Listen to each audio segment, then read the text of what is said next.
Hello everyone, today we are going to discuss some important terms related to the infectious cycle of the viruses। यानी जब हम viruses की infectious cycle की बात करते हैं तो हमें बहुत सारी ऐसी बातें मेन हैं जो कि हमें पता होनी चाहिए, हमें उनका कॉन्सेप्ट होना चाहिए। तो इस वीडियो में हम वही चीज़ें डिस्कस करेंगे। सबसे पहले हमें 3 टर्म्स का पता होना चाहिए। ये हमारी एक वीडियो है इंट्रोडक्शन टू वायरस, हमने उसमें भी इन 3 टर्म्स के बारे में पढ़ा कि सस्पेक्टेबल सेल्स होते हैं वो सेल जिनके ऊपर रिसेप्टर लगे होते हैं और ये रिसेप्टर जो है वायरस को अटैच होने में हेल्प करते हैं। यानी सस्पेक्टेबल सेल्स वो सेल्स हैं जो कि अपने ऊपर वायरस को अटैच होने देते हैं। परमिसिव सेल्स वो सेल्स हैं जो कि अपने अंदर वायरस को आके रेप्लिकेट करने देते हैं, जबकि रेजिस्टेंस सेल वो हैं जो कि वायरसेस को अपने साथ अटैच होकर अपने अंदर भी रेप्लिकेट नहीं करने देते बिकॉज दे आर रेजिस्टेंट। तो ये 3 सिंपल सी टर्म्स हमें बिफोर स्टडिंग द वायरसेस पता होनी चाहिए। ठीक है, तो बहुत पहले अगर हम हिस्ट्री की बात करें तो हमारे पास कोई भी ऐसा सेल नहीं था जिसमें हम वायरस को डालें और वायरस रेप्लिकेट हो जाए, यानी हमें प्रॉपर होस्ट सेल नहीं मिलता था।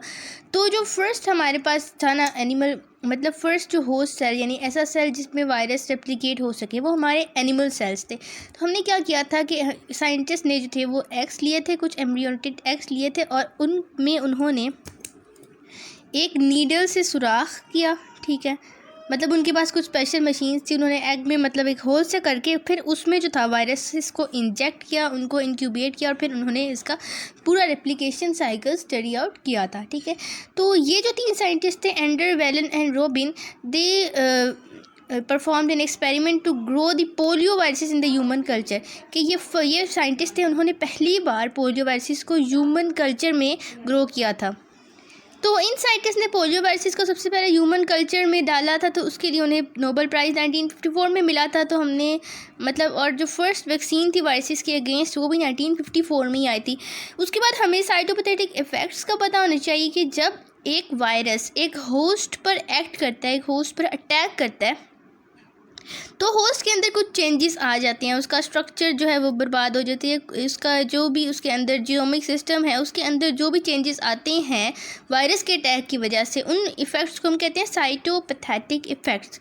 उसके बाद अगली टर्म हमें प्लेग एसे का पता होना चाहिए कि जब भी हमारे वायरसेस रेप्लिकेट आउट करते हैं, मल्टीप्लाई करते हैं, तो उस चीज़ को स्टडी करने के लिए हम प्लेग एसे को इस्तेमाल करती है। प्लेग एसे का मतलब है कि जिस जगह वायरसेस ग्रो कर रहे हैं ना या इन्फेक्ट कर रहे हैं उस जगह एक खाली सर्कल बन जाता है। ठीक है, ये जो खाली सर्कल बन जाते हैं ना, जिस जगह वायरस इन्फेक्शन कॉज कर रहे हैं, इन खाली सर्कल्स को हम बोलते हैं एक्चुअली प्लेग। और इस तरीके से हम जब वायरस की मल्टीप्लिकेशन को स्टडी करते हैं तो इसको हम बोलते हैं प्लेग एसे। ठीक है, तो रेनॉल्टो डेल्बेको ने सबसे पहले एनिमल वायरसेस ऐसे वायरसेस जिनका होस्ट एनिमल सेल्स यानी ऐसे वायरसेस जो एनिमल सेल्स को इन्फेक्ट करते हैं, उन्होंने इसके ज़रिए से जो थे प्लेग एसे स्टडी किए थे। तो अब प्लेग एसे कैसे स्टडी किया जाता है? हम एक वायरस का स्टॉक लेंगे, ये स्टॉक सोल्यूशन है, प्योर वायरल कल्चर है इस टेस्ट ट्यूब में। बाकी हमने 1 2 3 4 5 6 7 टेस्ट ट्यूब्स लिए हैं। ठीक है, और ये 7 टेस्ट ट्यूब्स हमने इनमें सीरियल डाइल्यूशन परफॉर्म करनी है। इन 7 के 7 टेस्ट ट्यूब्स में हमारे पास 0.9 ml agar liquid agar semi cellular agar मौजूद है। हमने क्या किया कि हमने वायरसेस को 0.1 ml ऑफ वायरल स्टॉक हमने इसमें पहले 0.1 ml इस टेस्ट ट्यूब में ट्रांसफ़र किया, फिर इससे 0.1 ml इसमें ट्रांसफ़र किया, फिर इस टेस्ट ट्यूब से 0.1 ml इसमें ट्रांसफ़र किया। तो इस तरह स्टेप बाय स्टेप हमने सीरियल डाइल्यूशन परफॉर्म की। एंड पे हमारे पास हमने कोई भी टेस्ट ट्यूब चूज़ की। इस केस में मैंने 10 to the power -5 -6 और -7 दैट्स द लास्ट 3 इनको चूज़ किया। और मेरे पास कुछ प्लेट्स थी जिनमें सेमी सॉलिड एगर मौजूद था। मैंने इन तीनों टेस्ट ट्यूब्स में रिस्पेक्टिवली इनको प्लेट्स पे स्प्रेड आउट कर दिया। मैंने 1 घंटा वेट किया। 1 घंटे के अंदर जो वायरस की डाइल्यूशन मैंने प्लेट्स पे डालनी थी, अपने मीडियम में डालनी थी, वो उसके साथ स्टिक कर गई, अपने मीडियम के साथ वायरसेस स्टिक करके अटैच हो गए। एक बार वो अटैच हो गए उसके बाद हमने जो था उसके ऊपर एक और मीडियम की लेयर बना दी। आप इसको एक सैंडविच सा स्ट्रक्चर समझ लें कि नीचे और ऊपर मीडियम की लेयर है और दरमियान में वायरसेस। हमारे पास पहले मीडियम था, उसके ऊपर वायरस डाला और उसके ऊपर एक और मीडियम की लेयर कर दी, वी ओवरलेड विद मीडियम। ठीक है, तो हमारे पास इस तरीके से जो था एक सेटअप आ गया और इस सेटअप को हमने कुछ देर के लिए इंक्यूबेट किया और फिर हमने इसको ऑब्जर्व करना है। तो होगा क्या, फॉर आवर क्लियर कंसेप्ट हम इसको इस तरीके से समझेंगे कि फ़र्ज़ करें ये कोई भी एक सेल है, एक सेकेंड ये ले लें, अगर कोई भी एक सेल मतलब फ़र्ज़ करें ये वाला एक सेल है और ये मतलब हमें पता है ना कि कोई भी मतलब यूनिट सब यूनिट से बनी होती है हर चीज़, तो ये उसके अंदर डिफरेंट सब यूनिट्स हैं यानी टाइटली क्लोज्ड सेल्स हैं, ठीक है। कोई भी होस्ट सेल है उसमें बहुत से टाइटली क्लोज सेल मौजूद हैं। तो उस पर जब हमने जो था ये सारा प्रोसेस परफॉर्म किया, ठीक है, तो अब क्या होगा कि हमारा ये जो रेड कलर का गोला है ना, ये हमें शो करा रहा है कि इस जगह पे या फिर इस जगह पे जो सेल्स थे वो जो थे इस जगह पर वायरस ने अटैक कर दिया और इस जगह पे जो सेल्स थे वो इन्फेक्ट हो गए। अब हमें इन्फेक्शन के स्टेप्स तो पता है ना कि अटैचमेंट होती है, फिर मतलब एंट्री होती है, फिर वायरसेस जो उसके अंदर एप्लीकेट करते हैं, फिर सेल बर्स्ट कर जाता है और उसमें से बहुत से वायरसेस निकलते हैं। तो यहाँ पर आपने यही पॉइंट समझना है कि पहले एक छोटे से पार्ट को वायरसेस ने इन्फेक्ट किया, फिर लाइसिस हुई, वो मतलब सेल बर्स्ट हुआ, बहुत से सेल्स निकले, फिर उसने अपने नेबरिंग सेल्स को जो था वो इन्फेक्ट करना शुरू कर दिया। इस केस में आपने एक बात ये याद रखनी है कि हम इस केस में हमेशा सेमी सॉलिड एगर यूज़ करेंगे और उसकी वजह ये अगर हम लिक्विड एगर डाल दें यहाँ पे तो जैसे ही सेल बर्स्ट होगा बहुत से वायरसेस निकलेंगे, वो पूरे मीडियम में फैल जाएंगे, ठीक है, और वो सारे सेल्स को ही मार देंगे। तो हमें प्रॉपर प्लैक लाइक स्ट्रक्चर्स नहीं मिलेंगे, हम प्रॉपर स्टडी नहीं कर पाएंगे। तो अगर हम सेमी सॉलिड एगर यूज़ करते हैं ना, तो जब पहले छोटा सा जो थोड़ी सी जगह पर इन्फेक्शन हुआ, सेल बर्स्ट हुआ, बहुत से वायरसेस निकले ना, वो बस अपने नेबरिंग सेल्स को इन्फेक्ट करेंगे। तो आप लोग देख रहे हैं कि जैसे जैसे सेल बर्स्ट करते हैं मज़ीद वायरसेस निकल रहे हैं, तो जो क्लियरिंग एरिया, ये दरअसल जो ये वाला सर्कल है ना, ये मैंने क्लियरिंग शो करने के लिए ही आप लोगों को मतलब दिखा रही हूँ। ये क्लियरिंग बढ़ गई, फिर सेल बर्स्ट हुआ, बहुत से वायरसेस निकले, फिर उसने अपने और नेबरिंग सेल्स को इन्फेक्ट किया, ये क्लियरिंग और बढ़ गई, ठीक है। तो इस तरीके से जो थी हमारी क्लियर जोन्स जो थे वो वायरसेस बना रहे थे, ठीक है। आहिस्ता आहिस्ता क्लियरिंग बड़ी होती गई। तो अब हमें इस तरह से ये बात पता लगी कि हम जो है वायरसेस के लिए जब हम प्लैक एसे का एक्सपेरिमेंट परफॉर्म करते हैं तो हम सेमी सॉलिड एगर क्यों यूज़ करते हैं, ठीक है। उसके बाद अगर हमें एक MCQ आ जाए what is the purpose of semi solid agar in plaque assay, first is to stabilize progeny, second is to act as a pH indicator and third is to restrict viral diffusion after lysis। तो इसका correct option क्या होगा आप लोग खुद सोचें, मैं आपको 5 सेकेंड्स देती हूँ। इसका राइट आंसर है कि हम इसमें सेमी सॉलिड एगर इसलिए यूज़ करते हैं ताकि हम वायरल की डिफ्यूजन को जो है उसको प्रिवेंट कर सकें, उसको रोक सकें, जैसा कि हमने ऊपर भी सीखा। उसके बाद हमें एक और जो टर्म पता होनी चाहिए वो है 1 hit kinetics and 2 hit kinetics. अगर हम जानना चाहते हैं कि एक जो क्लियरिंग हमारे सेल के अंदर बन रहा है, एक जो क्लियर जोन बन रहा है, तो कितने वायरसेस चाहिए जिनसे हमारे पास एक क्लियर जोन बन सके, तो ये बात जानने के लिए कि एक क्लियर जोन या एक प्लैक बनाने के लिए कितने वायरसेस चाहिए, उसके लिए हम ये जो है 1 हिट काइनेटिक्स और 2 हिट काइनेटिक्स का ग्राफ बनाते हैं, जिसमें हम क्या करते हैं, मेरा पेन बार बार नीचे गिरी जा रहा है, एक सेकेंड। हम क्या करते हैं कि हम प्लैक्स और वायरसेस मतलब y एक्सिस पे नंबर ऑफ़ प्लैक्स लेते हैं, x एक्सिस पे नंबर ऑफ़ वायरसेस लेते हैं और उनका एक ग्राफ प्लॉट करते हैं। अगर तो हमारे पास स्ट्रेट लाइन है, ये हमारे पास हम मैथमेटिकल जब एनालिसिस करते हैं तो उसका एक रूल है कि जब भी स्ट्रेट लाइन आए तो इसका मतलब है दोनों चीज़ें डायरेक्टली रिलेटेड है। यानी इस केस में अगर स्ट्रेट लाइन आई है इसका मतलब ये है कि हमारे पास एक प्लैग बनाने के लिए एक वायरस चाहिए, 2 प्लैग बनाने के लिए 2 वायरस चाहिए, 3 प्लैग बनाने के लिए 3 वायरस चाहिए, ठीक है। तो इस तरह जितने नंबर ऑफ़ प्लैग हमें बनाने हमें उतनी वायरसेस चाहिए। तो ये इसके लिए ये स्ट्रेट लाइन हमें शो कर रही है, इस बात को हम बोलते हैं 1 हिट काइनेटिक्स। और इसकी मैथमेटिकल इक्वेशन ये होगी कि number of the plaques form is directly proportional to the number of the viruses, जैसे हमने बात की कि एक वायरस एक प्लैग बनाएगा। अच्छा, उसके बाद जो दूसरा आप लोग स्लोप देख रहे हैं, दूसरा कर्व देख रहे हैं, ठीक है, वो है ये। अच्छा, अगर ये कर्व शो कर रहा है, अब ये स्ट्रेट लाइन नहीं है, इसका मतलब है कि वायरसेस और प्लैग्स डायरेक्टली रिलेटेड नहीं है। मैथमेटिकल एनालिसिस के मुताबिक हमें पता लगता है कि ये 2 हिट काइनेसिस है, यानी हमें एक प्लैग बनाने के लिए 2 वायरसेस चाहिए, यानी जितने प्लैग बनानी है ना उसके डबल वायरसेस चाहिए। एक प्लैग बनाने 2 वायरसेस चाहिए, 2 प्लैग बनानी है 4 वायरसेस चाहिए, 3 प्लैग बनानी है 3 3s are 9 वायरसेस चाहिए. In other words, in mathematical equation के number of the plaques formed is directly proportional to the square of the virus concentration, or the number of the plaques is directly proportional to the square of viral concentration. तो यही दो चीज़ें थी जो कि हमें, जिससे हम ये सीखते हैं कि हमें प्लैक बनाने के लिए कितने वायरसेस चाहिए. इसमें हमने दो चीज़ें पढ़ी, one hit kinetics in which number of plaques is directly proportional to the number of viruses, और दूसरा two hit kinetics in which the number of plaques is directly proportional to the square of number of viruses. ठीक है, अब ये सारी बातें हम I think पहले किसी वीडियो में पढ़ चुके हैं. उस वीडियो का नाम होगा एंड पॉइंट डिल्यूशन, इस तरह का कोई नाम होगा. मैं इसका लिंक जो है वो डिस्क्रिप्शन बॉक्स में डाल दूंगी. ठीक है, यहाँ पर हम इसके एक एक लाइन में पढ़ेंगे. TCID 50 का मतलब है कि how many viruses are required to infect 50% of the cell. LDI 50 का मतलब है how many viruses are required to cause death in 50% of the host cell. और PDID 50 का मतलब है कि how many viruses are required to cause paralysis in 50% of the cell. यानी infection, death और पैरालिसिस 50% ऑफ द सेल. यानी इन सब चीज़ों में कॉमन एक बात यह है कि हमने 50% ऑफ द होस्ट सेल को इन्फेक्ट करना है, उनको डाई करना है या उनको पैरालाइज करना है. तो ये हमारे पास वैल्यूज़ होती हैं. उसके बाद एक बात, अगर हम बात करें एफिशिएंसी ऑफ द इन्फेक्शन की, अगर हमने एफिशिएंसी ऑफ द इन्फेक्शन निकालना है तो उसके लिए हम कुछ इस तरह करते हैं कि number of the infected particles over total number of the particles. तो इस तरह फ़र्ज़ करें टोटल हमारे पास 4 सेल्स हैं. ठीक है, उनमें से 2 सेल्स इन्फेक्टेड हैं, मल्टीप्लाई बाय 100. ठीक है, इस तरह से मैं एक रफ सी कैलकुलेशन कर रही हूँ. इसको हम अगर करें तो इसका आंसर हमारे पास आता है 50. ठीक है, ये एफिशिएंसी ऑफ इन्फेक्शन हम कुछ इस तरह से निकालते हैं कि number of infected cells over total number of the cells multiply by 100. जो आंसर आएगा इसका मतलब है इस केस में 50% ऑफ द सेल हमारे इन्फेक्ट हुए हैं.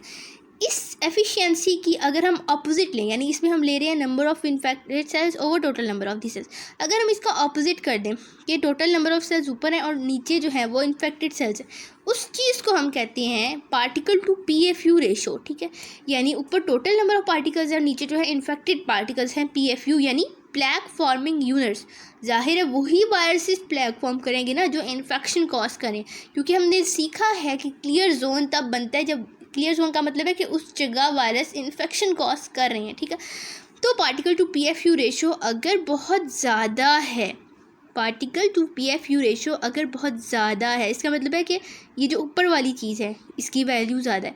इसका मतलब है कि जो पार्टिकल्स हैं वो बहुत ज़्यादा हैं, लेकिन जो जिन पार्टिकल्स ने इन्फेक्शन कॉज किया यानी PFU वो कम है, तभी इस रेशो का आंसर ग्रेटर आएगा ना. अगर कोई रेशो हम कह रहे हैं किसी रेशो का आंसर बड़ा है तो इसका यही मतलब होता है ना कि ऊपर वाली वैल्यू यानी न्यूमरेटर वाली वैल्यू बड़ी है.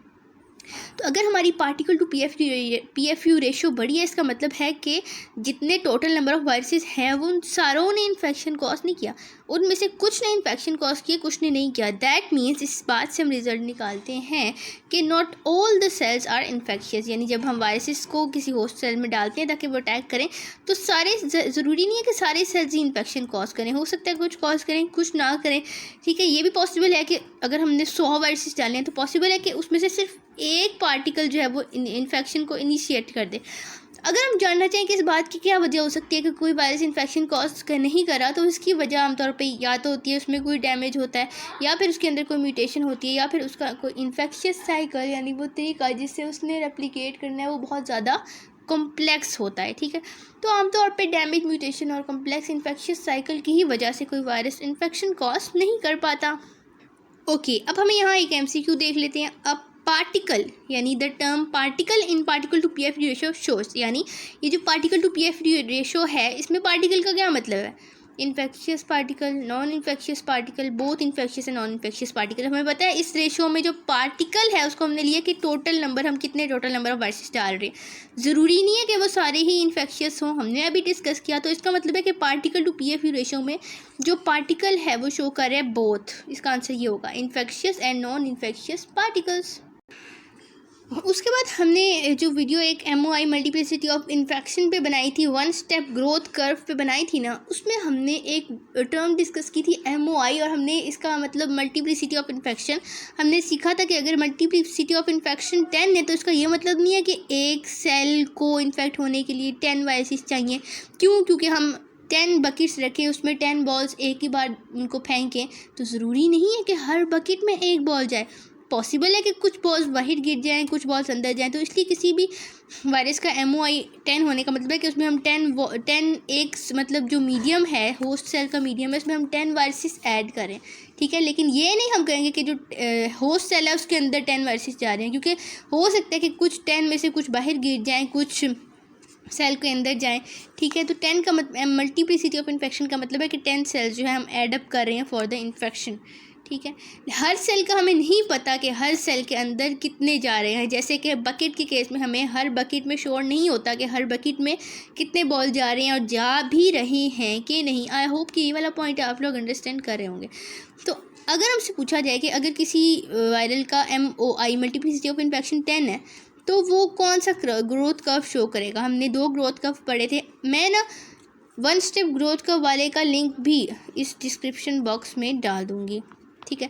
तो हमसे पूछा गया कि कौन सा MOI 10 है तो कौन सा ग्रोथ कर्व शो होगा। तो हमने एक बात याद रखनी है, जब मल्टीप्लिसिटी ऑफ इन्फेक्शन बहुत ज़्यादा लो होगा तो वो वाले जो सेल्स हैं वो मल्टीपल बर्स्ट शो करेंगे, यानी उनका ग्राफ कुछ इस तरह से होगा, ठीक है। आप लोग वीडियो देखेंगे ना तो आप लोगों को ज़्यादा समझ आ जाएगी। और जिसका MOI 10 होता है वो आमतौर पे एक सिंगल बर्स्ट, यानी जो नॉर्मल हमारा ग्राफ होता है वो सिंगल बर्स्ट ग्रोथ कर्व को शो करते हैं। तो ये पॉइंट बहुत इंपॉर्टेंट है, आप लोगों ने याद रखना है कि जो लो MOI वाले वायरसेस हैं वो मल्टीपल बर्स्ट वाला ग्राफ शो करते हैं, और जो MOI जिनकी 10 होती है वो एक सिंगल बर्स्ट यानी इस तरह का सिंपल जो है वो ग्राफ या ग्रोथ कर्व शो करते हैं।